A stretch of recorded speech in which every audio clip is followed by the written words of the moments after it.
फिर sir management of diabetes mellitus management diabetes mellitus का during surgery अपन ने किस तरह करना। सर्जरी का इफ़ेक्ट क्या होता है कि सर्जरी जो स्ट्रेस डालती है बॉडी पे, उसकी वजह से हाइपर ग्लाइसीमिक चैलेंज एक तरह से क्रिएट हो जाता है। दूसरा, सर्जरी के दो इफ़ेक्ट होते हैं। एक तो ये सिंपैथेटिक नर्वस सिस्टम को स्टिमुलेट करता है, जिससे कि कैटाकोलामिन रिलीज़ होते हैं, कॉर्टिसोल, ग्रोथ हार्मोन वगैरह रिलीज़ होते हैं। दूसरा, सर्जरी से जो इंसुलिन सेंसिटिविटी है वो कम हो जाती है, जिसको अपन कहते हैं कि इंसुलिन रेजिस्टेंस ऑफ सर्जरी हो जाती है। इस दोनों इफ़ेक्ट की वजह से जो इवन वेल कंट्रोल डायबिटिक हैं उनके अंदर भी शुगर लेवल बढ़ जाता है, कीटोएसिडोसिस में जाने का रिस्क रहता है कंट्रोल डायबिटीज़ के अंदर। और पूरली कंट्रोल डायबिटिक हैं उनके अंदर तो जो मेटाबॉलिक फैक्ट्स बहुत ज़्यादा इंक्रीज़ हो जाएंगे। इसलिए सर्जरी के अंदर अपने को डायबिटीज़ मेलाइटिस का खास ख्याल रखना पड़ेगा, क्योंकि सर्जरी का जो स्ट्रेस है वो शुगर को इंक्रीज़ करेगा। फिर ये इफ़ेक्ट डिपेंड करता है सर्जरी मेजर है या माइनर है। मेजर सर्जरी का नेचुरली ज़्यादा इफ़ेक्ट होएगा, माइनर का इफ़ेक्ट कम होएगा। अब क्या है, जो अपने पास पेशेंट मोस्टली आते हैं क्रोनिक डायबिटिक वाले पेशेंट, क्रोनिक हाइपरग्लाइसीमिया होता है, इनके अंदर ऑलरेडी 5 साल से 10 साल से शुगर है। उनके अंदर अपने को पीएससी में मेनली तो सीवीएस, सीएनएस, किडनी, इनको चेक करना पड़ेगा। इन पेशेंट के अंदर associated coronary artery disease, myocardial infarction की हिस्ट्री, सीएचएफ में भी हो सकते हैं इवन ये patient, hypertension, peripheral vascular disease हो सकती है, या सीवीए के भी चांसेस हो सकते हैं, क्रोनिक रीनल फेलियर के चांसेस होते हैं, इन्फेक्शन से मोर प्रोन होते हैं, ऑटोनोमिक न्यूरोपैथी वगैरह के चांसेस होते हैं। तो अपने को पीएससी में इन इफ़ेक्ट्स को देखना है और उनको ऑप्टिमाइज़ करना है बिफोर सर्जरी से पहले। CVS, CNS, peripheral vascular disease, autonomic neuropathy, kidney और इन्फेक्शन को चेक करना है। कई बार क्रोनिक ना हो, अगर एक्यूट डायबिटीज़ 4-5 दिनों की हिस्ट्री है तो इसके इफ़ेक्ट भी डेंजरस होते हैं। अपने को कोशिश करना चाहिए कि should stabilise and then take for surgery. अब कहता है जो डायबिटीज़ मेलाइटिस चाहे एक्यूट हो या क्रोनिक हो, इसके वजह से जो कोरोनरी कोलेट्रल ब्लड फ्लो है वो कम हो जाता है, कोरोनरी वेजोडाइलेटर रिजर्व कम हो जाता है, कोरोनरी माइक्रो सर्कुलेशन कम हो जाती है, एंडोथेलियल डिसफंक्शन होने से जो एस्चीमिया और मायोकार्डियल इन्फार्क्शन के चांसेस होते हैं। अगर एक्यूट भी है डायबिटीज़ तो इसकी वजह से डिहाइड्रेशन, वूंड हीलिंग कम हो जाएगी, इन्फेक्शन के चांसेस बढ़ जाएंगे, वर्सनिंग सीएनएस का केस है, न्यूरोसर्जरी का, स्पाइनल कॉर्ड इंजरी का, उसके अंदर भी इस्चीमिया के चांसेस बढ़ जाते हैं। और दूसरा, एक्यूट डायबिट हाइपरग्लाइसीमिया से हाइपर विस्कोसिटी हो जाती है ब्लड की, जिससे थ्रोम्बोजेनेसिस ज़्यादा हो जाता है, डीआईसी में के चांसेस भी हो जाते हैं। फिर है कि एक्यूट हाइपरग्लाइसीमिया से इन्फेक्शन क्यों बढ़ जाता है, वुंड हीलिंग क्यों कम हो जाती है। इसका रीज़न ये है कि एक तो न्यूट्रोफिल की काउंट कम हो जाती है, उनका फंक्शन भी कम हो जाता है डायबिटीज़ की वजह से। कीमोटैक्सिस, फैगोसाइटोसिस जो प्रोटेक्टिव मैकेनिज्म है वो कम हो जाती हैं, कैपिलरी वॉल्यूम है वो कम हो जाता है, और टेंसाइल वुंड स्ट्रेंथ कम हो जाती है, और फाइब्रोस ब्लास्ट और कोलेजन जो टिश्यू है वो कम हो जाते हैं, अडीमा बढ़ जाता है। इसकी वजह से वुंड हीलिंग कम हो जाती है और इन्फेक्शन के चांसेस बढ़ जाते हैं। इसलिए अगर अपन ब्लड शुगर का टाइट कंट्रोल रखेंगे इन द पेरीपेरेटिव पीरियड, तो एक्यूट और क्रोनिक हाइपरग्लाइसीमिया के जो इफ़ेक्ट्स हैं उनसे अपन बच सकते हैं। फिर पेशेंट आपके लिए पीएससी के लिए आ गया डायबिटिक पेशेंट, तो आपने मेनली 4 सिस्टम चेक करने, CVS, renal, CNS, musculoskeletal system. ठीक है जी, 4 सिस्टम पे हमने मेन जोर देना है, CVS, CNS, रीनल और मस्कुलोस्केलेटल सिस्टम। CVS के अंदर क्या है कि मायोकार्डियल इस्चीमिया या मायोकार्डियल इन्फार्क्शन के लिए अपने को इसका मेन डर रखना है दिमाग में कि ये पेशेंट इस्चीमिया या मायोकार्डियल इन्फार्क्शन साइलेंट इस्चीमिया के अंदर जा सकता है। अगर पेशेंट को ऑटोनॉमिक न्यूरोपैथी है, काफ़ी लॉन्ग स्टैंडिंग डायबिटीज़ है कि उससे ऑटोनॉमिक न्यूरोपैथी होगी, तो उसको साइलेंट MI भी हो सकता है। और अपन ने कोशिश करनी है कि पेशेंट मेजर सर्जरी से है, शुगर का पेशेंट है और कार्डियक रिस्क फैक्टर 2 या उससे ज़्यादा प्रेजेंट है, तो गो फॉर TMT, उसकी TMT करवाओ। ठीक है जी। और अगर कोरोनरी आर्टरी डिजीज़ आपको लग रही है कि है पेशेंट को, तो बीटा ब्लॉकर्स दे देने चाहिए जो उसके काफ़ी प्रोटेक्शन करते हैं। फिर दूसरा है कि अगर रीनल सिस्टम को चेक करना है,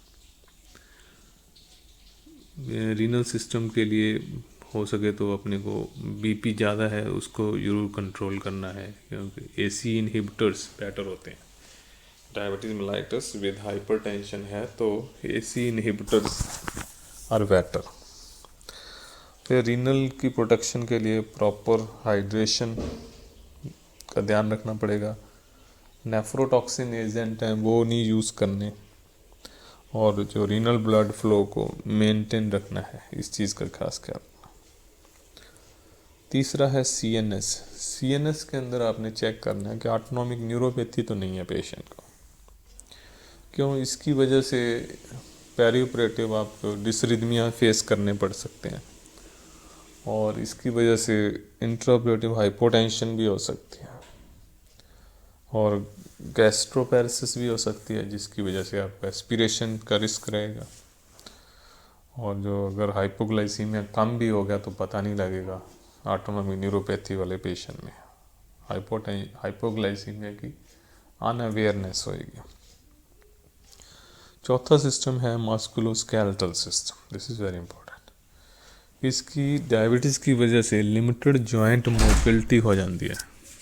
जॉइंट मोबिलिटी क्यों कम हो जाती है? क्योंकि ग्लाइकोसाइलेशन ऑफ प्रोटीन्स हो जाती हैं, और अब normal cross linking of collagen की वजह से नॉन एंजाइमेटिक ग्लाइकोसाइलेशन होने से नेक की एक तो मूवमेंट कम हो जाएगी, दूसरी इन पेशेंट के अंदर फर्म नॉन पिटिंग बुड्डी oedema of the posterior neck and upper back, जिसको स्क्लीरियडीमा ऑफ डायबिटीज़ मेलाइटस, इससे क्या नेक और बैक का हो जाता है, जिससे कि मूवमेंट कम हो जाएगी और डिफ़िकल्ट इंटूबेशन हो जाएगा।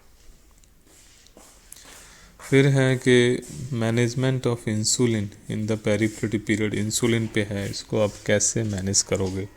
पेशेंट जो इंसुलिन ले रहा है, इसका डिपेंड करेगा कि कौन सी इंसुलिन ले रहा है और किस टाइम पे ले रहा है। अगर पेशेंट सबक्यूटेनियस इंसुलिन ले रहा है रोज़ बेड टाइम पे, तो आपने सर्जरी से पहले एक रात पहले जो NPH और रेगुलर इंसुलिन है उसकी डोज को 2/3 कर देना। मतलब NPH अगर 30 यूनिट ले रहा है तो 20 यूनिट्स ही देने हैं, और रेगुलर इंसुलिन जितनी ले रहा है उतनी दे दो, इसकी डोज को 2/3 कर देना। और मॉर्निंग डोज में जो NPH ले रहा है उसकी डोज हाफ देनी है, और रेगुलर इंसुलिन नहीं देनी। नाइट बिफोर सर्जरी NPH की डोज तो 2/3 कर देनी है, और सुबह जो आपने रेगुलर रूटीन में ले रहा है उसकी हाफ डोज देनी है, और रेगुलर इंसुलिन नहीं देनी night before surgery on the day of surgery. तो साथ में बिफोर सर्जरी प्री ऑपरेटिवली आपने 5% dextrose with half strength normal saline 100 ml per hour के हिसाब से मॉर्निंग में सेट कर देना। अगर पेशेंट पंप पे है, इंसुलिन पंप पे है, तो ओवरनाइट रेट जो है वो 30% डिक्रीज़ कर देना, ताकि पेशेंट जो 70% ऑफ द बेसल रेट लेता रहे। ऑन द मॉर्निंग पंप को आप या तो बेसल रेट पे कंटिन्यू रख सकते हैं या फिर पंप को डिसकंटिन्यू बंद कर दो तो replace with IV regular insulin की कंटिन्यूस ड्रिप स्टार्ट कर दो। या तीसरा अल्टरनेटिव है ग्लार्जिन सबकुटेनियस लॉन्ग एक्टिंग है वो दे दो और इसके घंटे 1.5 घंटे बाद पंप को बंद कर दो। अगर पेशेंट सपोज करो glargine long acting insulin plus lispro short acting insulin ले रहा है या अस्पार्ट ले रहा है शॉर्ट एक्टिंग इंसुलिन, तो फिर आप क्या करोगे? तो ग्लार्जिन की डोज है वो 2/3 कर दो और लिस्प्रो और अस्पार्ट की डोज है बिफोर सर्जरी वो सेम ही रहती है और मॉर्निंग डोज नहीं देनी। Patient should take 2/3 of the Glargine dose and the entire Lispro or Spart dose the night before surgery and hold all morning doses। और अगर पेशेंट ओरल हाइपोग्लाइसीमिक एजेंट ले रहा है तो इनको डिसकंटिन्यू कर दो 24 to 48 आवर प्री ऑपरेटिवली, 24-48 घंटे पहले प्री ऑपरेटिवली बंद कर दो। Sulfonyl ureas should also be avoided during the entire perioperative period since they block myocardial potassium ATP channel। Oral hypoglycaemic मतलब सल्फोनाइल यूरियाज 24 से 48 घंटे पहले तो बंद करने ही करने हैं, पेरियोपेरेटिव पीरियड्स भी यूज़ नहीं करने क्योंकि वह जे मायोकार्डियल पोटाशियम ATP चैनल ਨੂੰ ब्लॉक कर देंगे which are responsible for ischemia and anesthetic induced preconditioning। फिर कहता अगर टाइप 2 डायबिटीज मेलाइटिस है वेल कंट्रोल्ड है तो माइनर सर्जरी के लिए कोई इंसुलिन देने की ज़रूरत नहीं है, पर अगर पुअरली कंट्रोल्ड है या टाइप 1 डायबिटीज़ मेलाइटिस है या all diabetes mellitus with major surgery है तो उनके अंदर इंसुलिन देनी है आपको। अगर मेजर सर्जरी या blood sugar more than 270 milligram per decilitre है प्री ऑपरेटिवली तो सर्जरी शुड बी डिलेड ताकि आईवी से अपन कंट्रोल कर ले। अगर more than 400 milligram decilitre surgery postpone कर दो तो restabilise the blood sugar level.